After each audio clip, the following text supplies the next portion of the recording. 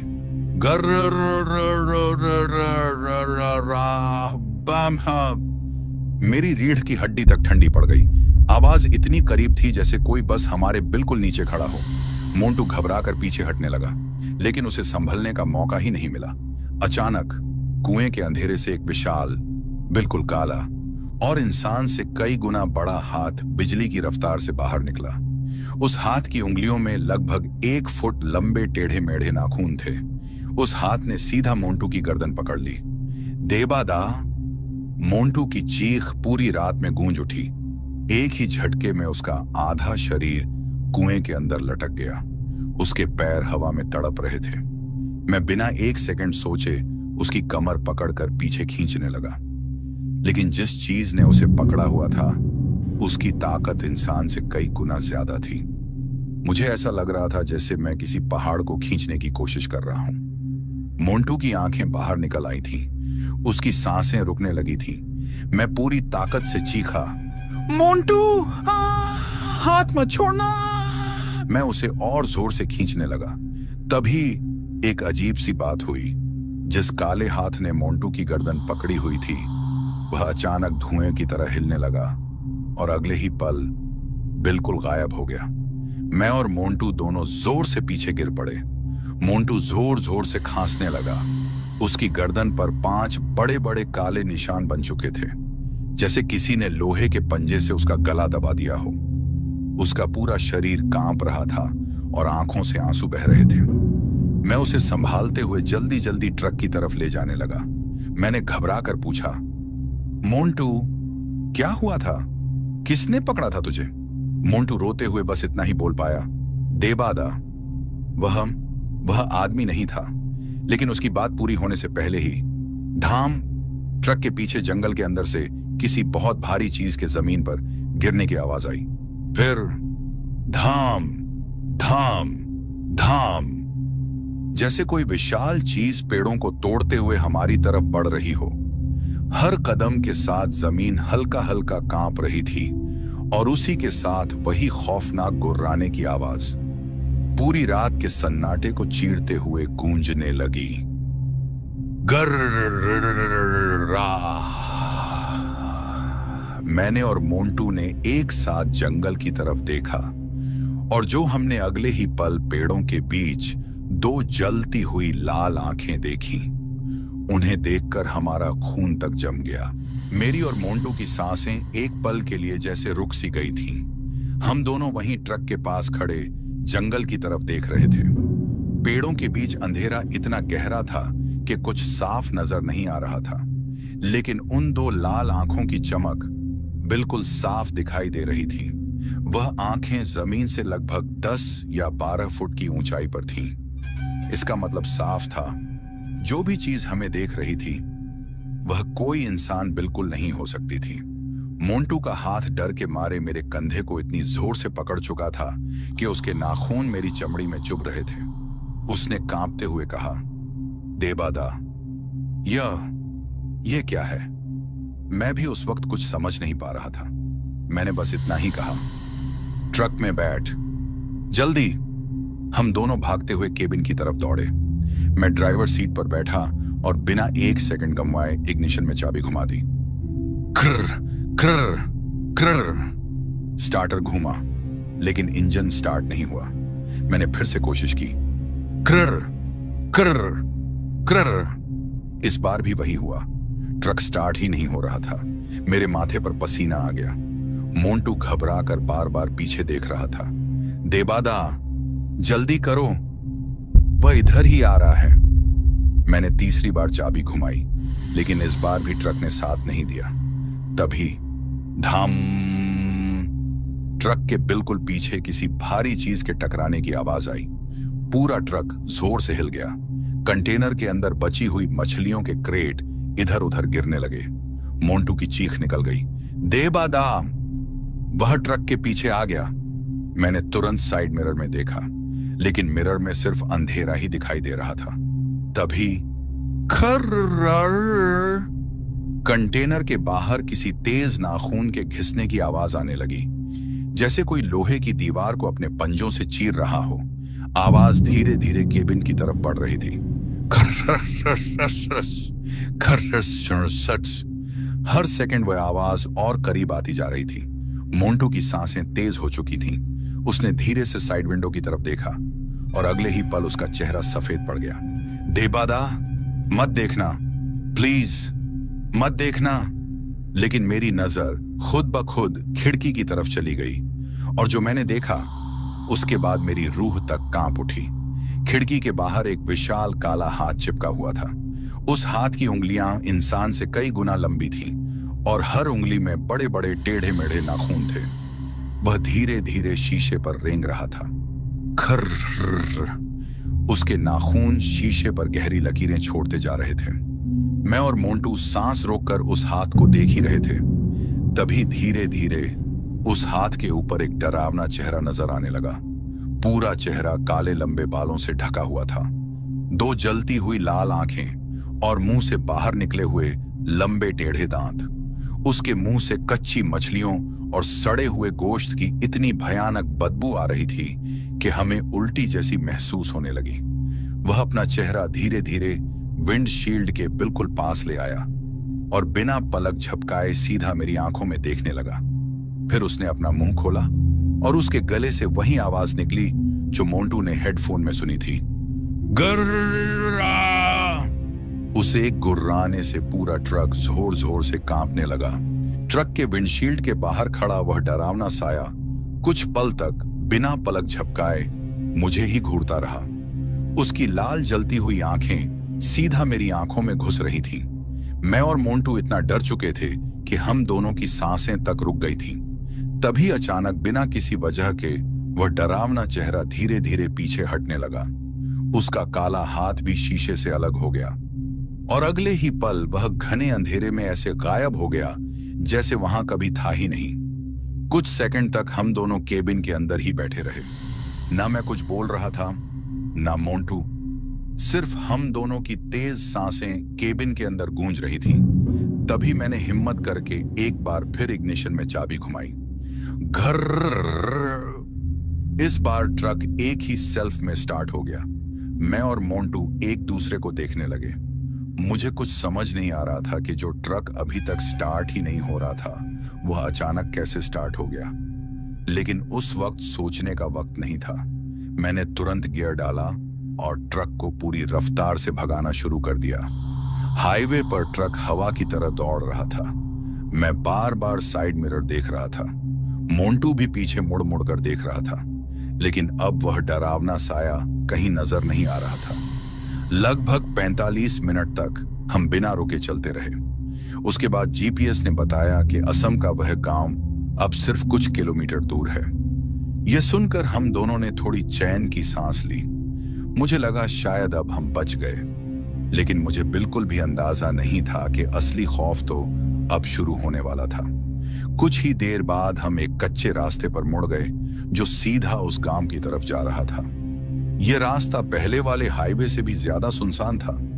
दोनों तरफ इतने घने पेड़ थे कि ट्रक की हेडलाइट भी मुश्किल से आगे तक पहुंच पा रही थी। थोड़ी देर बाद हमें दूर कुछ घरों की धुंधली सी परछाइयां दिखाई देने लगीं।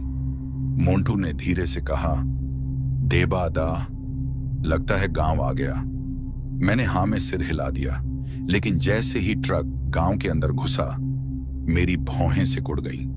पूरे गांव में एक भी इंसान नजर नहीं आ रहा था।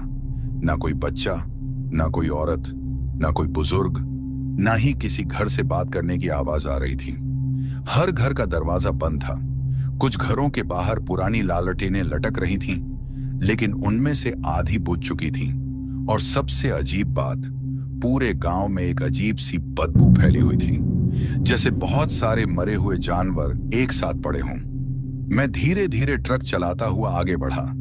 तभी ट्रक की हेडलाइट एक घर के सामने पड़ी, और जो मैंने देखा उससे मेरी रीढ़ की हड्डी तक ठंडी पड़ गई। वहां जमीन पर 2 बकरियों की लाशें पड़ी थीं।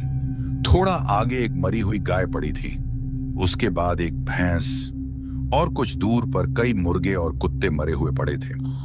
लेकिन अजीब बात यह थी कि किसी भी लाश को पूरा नहीं खाया गया था, जैसे किसी ने सिर्फ उनका मांस नोचा हो और बाकी छोड़ दिया हो। मोंटू का गला सूख गया।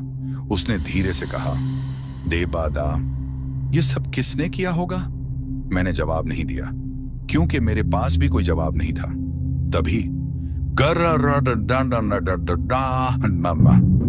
वही डरावनी गुर्राने की आवाज एक बार फिर पूरे गांव में गूंज उठी। मेरा दिल जोर से धड़कने लगा। मैं तुरंत साइड मिरर की तरफ देखने लगा, और अगले ही पल मेरी चीख निकलते निकलते बची। वही विशाल काला ब्रह्म राक्षस ट्रक के पीछे सड़क पर दौड़ रहा था। उसकी रफ्तार किसी गाड़ी से कम नहीं थी। हर कदम पर जमीन कांप रही थी। उसके लंबे बाल हवा में उड़ रहे थे, और उसकी लाल आंखें सीधा हमारी तरफ टिकी हुई थीं। मोंटू जोर से चिल्लाया, देबा दा, वह फिर आ गया। मैं ट्रक को और तेज भगाने लगा, लेकिन गांव की गलियां इतनी पतली थी कि ट्रक को ज्यादा स्पीड में चलाना मुमकिन नहीं था। तभी सामने एक बड़ा गिरा हुआ पेड़ सड़क के बीच आ गया। ट्रक वहीं रुक गया। अब आगे जाना नामुमकिन था। पीछे ब्रह्म राक्षस तेजी से हमारी तरफ बढ़ रहा था। मैंने बिना 1 सेकंड सोचे मोंटू का हाथ पकड़ा और चिल्लाया, भाग! हम दोनों ट्रक से कूदकर अंधेरी गलियों में दौड़ने लगे। पीछे से ब्रह्म राक्षस की गुर्राने की आवाज और तेज होती जा रही थी। हर कदम पर ऐसा लग रहा था जैसे वह हमसे बस कुछ ही दूर हो। हम दोनों बिना पीछे देखे भागते रहे। तभी दूर अंधेरे के बीच एक जलती हुई पुरानी लालटेन दिखाई दी। उस लालटेन की हल्की पीली रोशनी के पास एक छोटा सा लकड़ी का घर बना हुआ था। उस वक्त हमें वह घर किसी मंदिर से कम नहीं लगा। हम दोनों पूरी ताकत से उस घर की तरफ दौड़े। मैं दरवाजे तक पहुंचते ही जोर जोर से खटखटाने लगा। चाचा जी, दरवाजा खोलिए, प्लीज हमें बचा लीजिए। मोंटू भी रोते हुए चिल्लाने लगा, कोई तो दरवाजा खोलो, हमारे पीछे कोई है। कुछ पल तक कोई जवाब नहीं आया। फिर धीरे धीरे घर के अंदर से किसी बुजुर्ग के चलने की आवाज सुनाई दी। दरवाजे के पीछे से एक कांपती हुई आवाज आई, तुम दोनों यहां से चले जाओ। मैंने फिर जोर से कहा, चाचा जी, प्लीज दरवाजा खोल दीजिए, वह हमें मार डालेगा। कुछ सेकंड की खामोशी के बाद दरवाजा सिर्फ इतना सा खुला कि अंदर से एक बहुत ही बुजुर्ग आदमी का चेहरा दिखाई दिया। उनकी सफेद दाढ़ी कमर तक थी, हाथ में पुरानी लालटेन थी, और उनकी आंखों में डर साफ नजर आ रहा था। उन्होंने हम दोनों को देखते ही कांपते हुए कहा, मैं तुम दोनों की मदद नहीं कर सकता। मैंने हैरानी से पूछा। क्यों चाचा जी? बुजुर्ग ने जंगल की तरफ देखते हुए धीरे से कहा, ब्रह्म राक्षस आज जाग चुका है और जब वह जागता है तो उसे शिकार चाहिए होता है। अगर उसे उसका शिकार न मिले तो वह इस गांव के लोगों का शिकार करना शुरू कर देता है। यह सुनकर मेरी और मोंटू की रूह तक कांप उठी। बूढ़े चाचा जी की बात सुनकर मेरी और मोंटू की सांसें जैसे थम सी गई थीं। मैं बार बार पीछे अंधेरे की तरफ देख रहा था, लेकिन अब ब्रह्म राक्षस नजर नहीं आ रहा था। बस उसकी गुर्राने की हल्की हल्की आवाज हवा के साथ गांव में गूंज रही थी। मैं घबराकर बूढ़े चाचा जी से बोला, चाचा जी, भगवान के लिए हमें अंदर आने दीजिए। अगर हम बाहर रहे तो वह हमें जिंदा नहीं छोड़ेगा। बूढ़े आदमी के हाथ कांप रहे थे। उन्होंने अपनी लालटेन को थोड़ा ऊपर उठाया और हमारे चेहरे को ध्यान से देखा। फिर धीरे से बोले, तुम दोनों परदेसी हो, तुम्हें नहीं पता, जिस चीज से तुम भाग रहे हो उसे दरवाजे नहीं रोक सकते, उसे दीवारें नहीं रोक सकती, उसे लोहा भी नहीं रोक सकता। मोंटू की आंखों में आंसू आ गए। उसने हाथ जोड़कर कहा, चाचा जी, हम मर जाएंगे, प्लीज हमारी मदद कीजिए। बूढ़े चाचा जी कुछ पल तक खामोश खड़े रहे। ऐसा लग रहा था जैसे वह किसी बहुत बड़ी उलझन में हों। एक तरफ उन्हें अपनी जान का डर था और दूसरी तरफ हमारी बेबसी। आखिरकार उन्होंने एक गहरी सांस ली और धीरे से दरवाजा खोल दिया। जल्दी अंदर आ जाओ, लेकिन याद रखना, अगर वह इस घर तक पहुंच गया तो हम तीनों में से शायद कोई भी जिंदा नहीं बचेगा। मैं और मोंटू बिना एक पल गंवाए घर के अंदर घुस गए। बूढ़े चाचा जी ने तुरंत लकड़ी का दरवाजा बंद किया, उस पर मोटा लोहे का कुंडा लगाया और फिर एक पुरानी लकड़ी की अलमारी को घसीटकर दरवाजे के सामने लगा दिया। मैं हैरान होकर उन्हें देख रहा था। मैंने धीरे से पूछा, चाचा जी, आप इतना सब क्यों कर रहे हैं? उन्होंने मेरी तरफ देखा ही नहीं, बस धीरे से बोले, दुआ करो कि उसकी नजर इस घर पर ना पड़े। घर के अंदर बहुत ही कम रोशनी थी, सिर्फ एक पुरानी लालटेन जल रही थी। उसकी पीली रोशनी में मैंने देखा कि घर बहुत पुराना था। लकड़ी की दीवारें, लकड़ी का फर्श और लकड़ी की ही छत। हर तरफ पुरानी धूल जमी हुई थी। एक कोने में भगवान भैरव की पुरानी तस्वीर रखी थी, जिसके सामने सरसों के तेल का दिया जल रहा था। तभी पूरे घर में एकदम से सन्नाटा छा गया। ना हवा चल रही थी, ना पेड़ों की आवाज आ रही थी, जैसे पूरा गांव अपनी सांस रोककर किसी चीज का इंतजार कर रहा हो। बूढ़े चाचा जी का चेहरा एकदम सफेद पड़ गया। उन्होंने धीरे से फुसफुसाते हुए कहा, वह आ गया। मेरी धड़कन इतनी तेज हो गई कि मुझे अपने सीने की आवाज खुद सुनाई दे रही थी। मोंटू ने डर के मारे मेरा हाथ पकड़ लिया। तभी धाम, घर की छत पर किसी बहुत भारी चीज के उतरने की आवाज आई। पूरा घर जोर से हिल गया। लालटेन की लौ कांप उठी। हम तीनों एक साथ ऊपर देखने लगे। फिर धाम, इस बार पहले से भी ज्यादा जोर की आवाज आई। ऐसा लगा जैसे कोई बहुत भारी प्राणी लकड़ी की छत पर चल रहा हो। उसके हर कदम के साथ पूरी छत कर्राने लगती थी। लकड़ियां अपनी जगह से चिढ़ने लगी। धूल धीरे धीरे नीचे गिरने लगी। मोंटू का गला सूख गया। उसने धीरे से कहा, देबादा, वह हमारे बिल्कुल ऊपर है। मैं जवाब भी नहीं दे पाया। तभी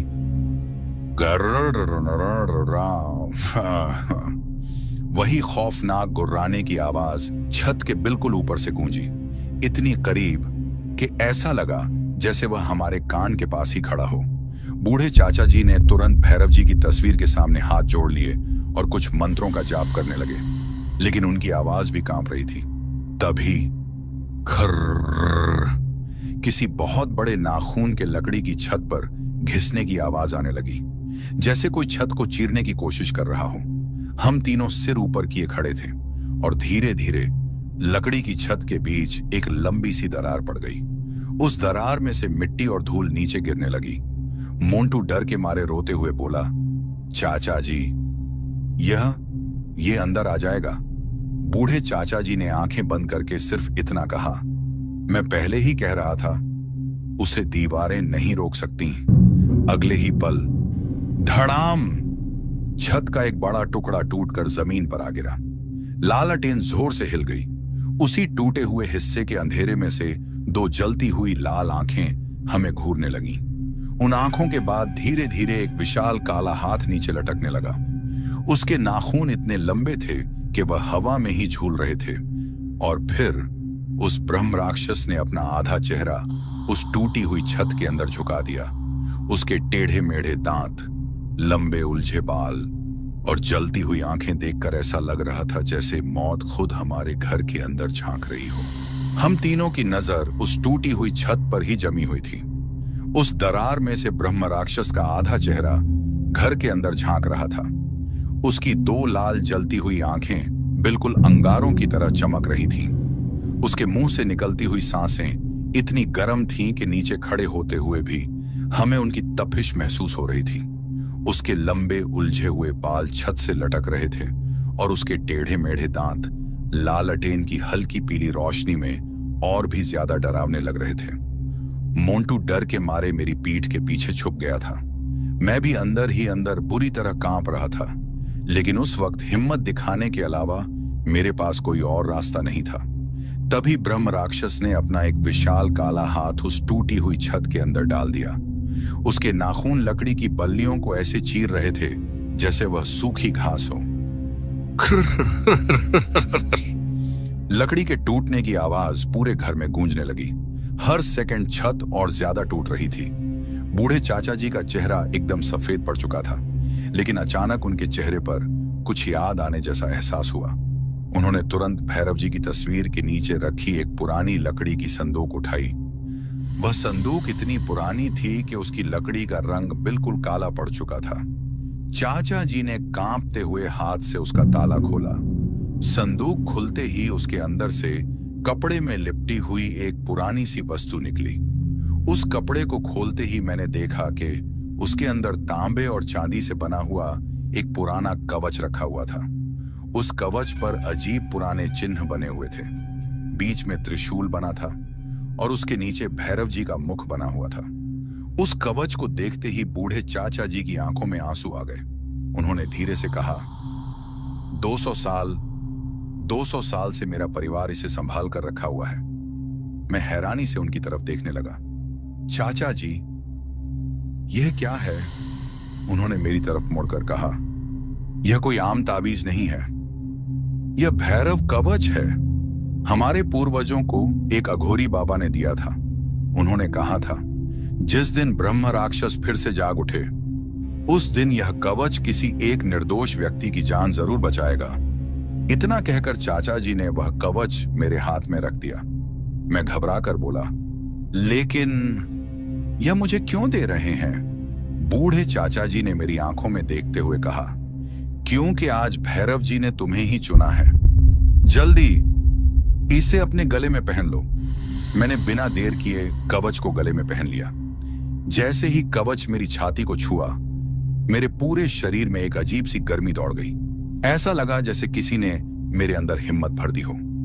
तभी धड़ाम, ब्रह्म राक्षस ने पूरी ताकत से छत का एक और बड़ा हिस्सा तोड़ दिया। उसका आधा शरीर अब घर के अंदर आ चुका था। उसने अपना विशाल हाथ मेरी तरफ बढ़ाया। मोंटू जोर से चीखा, देबादा! लेकिन जैसे ही ब्रह्म राक्षस का हाथ मेरे गले में पहने भैरव कवच के करीब आया, अचानक कवच से हल्की सी सुनहरी रोशनी निकलने लगी। अगले ही पल ब्रह्म राक्षस जोर से दहाड़ उठा। गर्रा!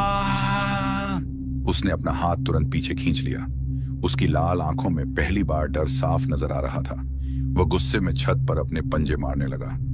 पूरा घर जोर जोर से हिलने लगा। लकड़ी की दीवारें कर्राने लगी। मोंटू हैरानी से मुझे देख रहा था। देबादा, वह तुम्हारे पास नहीं आ पा रहा। मैं खुद भी समझ नहीं पा रहा था कि यह सब क्या हो रहा है। बूढ़े चाचा जी ने तुरंत कहा, ज्यादा खुश मत हो। यह कवच सिर्फ कुछ देर तक ही इसे दूर रख सकता है। इसे मारा नहीं जा सकता। मैंने घबरा कर पूछा, तो फिर हम क्या करें? बूढ़े चाचा जी ने लालटेन उठाई और धीरे से कहा, इस गांव से लगभग 3 किलोमीटर दूर घने जंगल के बीच 500 साल पुराना भैरव मंदिर है। वहीं इस ब्रह्म राक्षस की शक्ति खत्म हो जाती है। अगर तुम लोग सुबह होने से पहले उस मंदिर तक पहुंच गए तो शायद बच जाओगे, लेकिन अगर यह तुम्हें रास्ते में पकड़ गया तो भैरव जी भी तुम्हारी रक्षा नहीं कर पाएंगे। इतना कहना ही था कि धड़ाम, ब्रह्म राक्षस ने एक और वार किया। इस बार घर की पूरी छत जोर से हिल उठी। कई लकड़ी की बल्लियां टूटकर नीचे गिरने लगी। लालटेन की लौ भी जोर जोर से हिलने लगी। बूढ़े चाचा जी चिल्लाए, भागो अभी इसी वक्त, नहीं तो यह घर 1 मिनट भी नहीं टिक पाएगा। बूढ़े चाचा जी की बात सुनते ही मैंने एक पल की भी देरी नहीं की। मैंने मोंटू का हाथ पकड़ा और हम तीनों घर के पीछे वाले छोटे से दरवाजे की तरफ भागने लगे। पीछे से ब्रह्म राक्षस लगातार दहाड़ रहा था। हर दहाड़ के साथ पूरा लकड़ी का घर कांप उठता था, जैसे वह किसी भी पल बिखर जाएगा। बूढ़े चाचा जी ने पीछे वाला दरवाजा खोला और हमें बाहर निकलते हुए जोर से कहा, सीधे जंगल के रास्ते भागते रहना, पीछे मुड़कर मत देखना, चाहे कुछ भी हो जाए। मैं और मोंटू अंधेरे जंगल में दौड़ने लगे। हमारे पीछे बूढ़े चाचा जी की लालटेन की रोशनी धीरे धीरे छोटी होती गई और फिर एकदम से धड़ाम, इतनी जोर की आवाज आई कि पूरा जंगल गूंज उठा। हम दोनों एक पल के लिए रुक गए, लेकिन चाचा जी की बात याद आते ही बिना पीछे देखे फिर से दौड़ने लगे। कुछ ही सेकंड बाद एक ऐसी चीख गूंजी जो शायद किसी इंसान की आखिरी चीख थी। उसके बाद चारों तरफ फिर से सन्नाटा छा गया। मैं आज तक नहीं जान पाया उस रात बूढ़े चाचा जी के साथ क्या हुआ था। हम लगभग आधे घंटे तक बिना रुके जंगल में भागते रहे, लेकिन अजीब बात यह थी कि भैरव मंदिर हमें कहीं नजर ही नहीं आ रहा था। जितना आगे बढ़ते उतना ही जंगल और घना होता जा रहा था। कभी लगता कोई हमारे पीछे चल रहा है, कभी लगता पेड़ों के पीछे कोई खड़ा हमें देख रहा है। तभी अचानक मेरे गले में पहना भैरव कवच धीरे धीरे गर्म होने लगा। मैं तुरंत रुक गया। मोंटू ने घबराकर पूछा, देबादाम क्या हुआ? मैं जवाब देने ही वाला था कि हमारे बिल्कुल पीछे से वही खौफनाक गुर्राने की आवाज फिर से गूंज उठी। शाह। हम दोनों ने धीरे धीरे पीछे मुड़कर देखा, लेकिन वहां कोई नहीं था, सिर्फ अंधेरा और पेड़। तभी मेरे ट्रक की चाबी जो मेरी जेब में थी अपने आप हिलने लगी। उसके साथ ही ट्रक का हॉर्न जो हमसे कई किलोमीटर पीछे गांव में छूट चुका था, वह अचानक जंगल के बीच गूंजने लगा। पोम। एक बार, 2 बार, 3 बार, जैसे कोई ट्रक के स्टीयरिंग पर बैठकर लगातार हॉर्न बजा रहा हो। मोंटू का चेहरा सफेद पड़ चुका था। उसने कांपते हुए कहा, देबादा, हमारी ट्रक तो गांव में थी, फिर यह हॉर्न यहां कैसे सुनाई दे रहा है? मेरे पास उस बात का कोई जवाब नहीं था। उसी वक्त जंगल के अंधेरे में हमें ट्रक की 2 हेडलाइट्स जलती हुई दिखाई दी, लेकिन वह हेडलाइट्स जमीन पर नहीं थी, बल्कि पेड़ों के बीच हवा में धीरे धीरे हिल रही थी। और उन दोनों रोशनियों के बीच 2 जलती हुई लाल आंखें हमें घूर रही थीं। मैंने अपनी जिंदगी में उसके बाद कभी इतना डर महसूस नहीं किया। उस रात के बाद किसी तरह मैं और मोंटू सुबह होने पर जंगल से बाहर निकल आए, लेकिन जब हम पुलिस और कुछ गांव वालों को लेकर वापस उस जगह गए तो वहां ना बूढ़े चाचा जी का घर था, ना वह लालटेन, ना ही हमारा ट्रक। और सबसे हैरानी की बात, जिस गांव में हम रात भर भागते रहे थे, उस नाम का कोई गांव असम के उस इलाके के नक्शों में था ही नहीं। कंपनी के रिकॉर्ड में भी उस डिलीवरी का कोई ऑर्डर मौजूद नहीं था। आज भी मेरे गले में वही भैरव कवच है। कभी कभी आधी रात को वह बिना किसी वजह के गर्म होने लगता है, और उसी पल मेरे फोन में कोई सिग्नल ना होते हुए भी एक अजीब सी रिकॉर्डिंग चल पड़ती है, जिसमें सिर्फ एक ही आवाज सुनाई देती है, आज शिकार होगा। उसके तुरंत बाद वही ब्रह्म राक्षस की गुर्राने की आवाज और किसी भारी चीज के धीरे धीरे मेरी तरफ चलकर आने की आवाज। मैं आज भी ट्रक चलाता हूं, लेकिन असम के उस रास्ते पर कभी दोबारा नहीं गया। और अगर आप में से कभी किसी को नॉर्थ ईस्ट के किसी सुनसान हाईवे पर रात के अंधेरे में एक अकेला ट्रक बिना ड्राइवर के खड़ा दिखाई दे जाए, या किसी पुरानी चाय की दुकान पर कोई अनजान आदमी आपको देखकर सिर्फ इतना कहे, आज तेरी आखिरी रात है, तो मेरी एक बात हमेशा याद रखना, उस रास्ते पर कभी आगे मत बढ़ना, क्योंकि हो सकता है ब्रह्म राक्षस ने अपना अगला शिकार पहले ही चुन लिया हो और शायद उसका आतंक आज भी खत्म नहीं हुआ। तो मेरे प्यारे दोस्तों, आज की ये डरावनी और सच्ची कहानी खत्म होती है, लेकिन मैं इस चैनल में आप लोगों के लिए हर दिन एक अनोखी और सच्ची ट्रक ड्राइवर की आप बीती और कहानी लेकर आता हूं। लेकिन आप लोगों से मेरी एक रिक्वेस्ट है, प्लीज हमें सपोर्ट करने के लिए हमारे इस वीडियो को लाइक करके चैनल को सब्सक्राइब कर लीजिए, और अगर आप भी अपना नाम नेक्स्ट वीडियो में अनाउंस करवाना चाहते हो तो इस वीडियो के कमेंट सेक्शन में अपना नाम लिख दीजिए, और हम लोग मिलते हैं नेक्स्ट वीडियो में एक नए और डरावनी कहानी के साथ। तब तक अलविदा।